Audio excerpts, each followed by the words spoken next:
hello friend good morning everyone आज मु आपन सहित गोटे रेसिपी शेयर करी छतु रेसिपी जोटा कि आमर आज घरे होता काका आज मार्केट रू आनी कुटा छतु आनी बटम छतु आनी तो काकी आ मु कौन कलु कि छतु गुड़ाक सब प्रथमे बाछिलु बाछिकी से गुड़ाक बाछी सारापर से गुड़ाक कौन कलु ना काटिदेलु छोट छोट करके तो से टाइम रे भाउज आणिकी किसी शाग देले तो आम कहलु ठीक अच्छे शाग भी आम बाछीदेवा तापर शाग भी बाछिकी आम काटिदेलु तापर काकीर आउ मोर मिसिके आम पियाज रसुण अदा लंका सब छड़ेदेलु देन आम कौन कलु कि छतु गुड़ाक अल्प टिके हलदी देकी गले पकईलु कारण हे तो छतुरे कौन पक फक जदि थी कि कौन सी अपरिष्कार जिनस सेगुड़ाक सब कौन कलु ना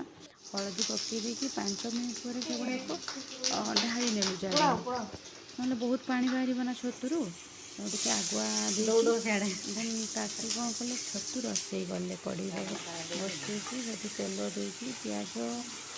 भाजिले जी मसला सब दरकार तार अदा रसुण पेस्ट तापर हलदी गुंड लंका गुंड देकी भल से छतुर मसला टी काकी कषि नेले देन एपटे छतु कषला भितर सेपटे पुओपाई भाउज अंडा बसई बाकी से मसला रे सब छतु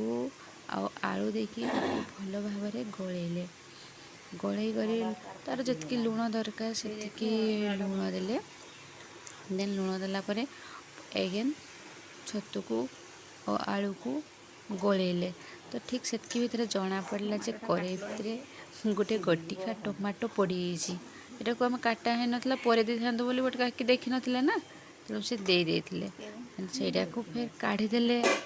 मुझा को छोट छोट पीस करी पुणी थे काटिली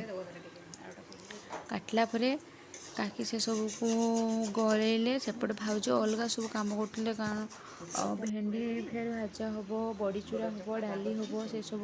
आम सेपटे काकी और भाउज की करुले तो मु थे थे जाकि गलई पकाउली तापर आम कम्प्लीट हो गला शाग भजा भेंडी भजा कलरा भजा डाली मु भूल कपटा डाली भी होता कलरा भजा होता एटा गोटे छतु रोस्ट भी होता आमर छतु रोस्ट होता देन आम फाइनाली एटा होता कौन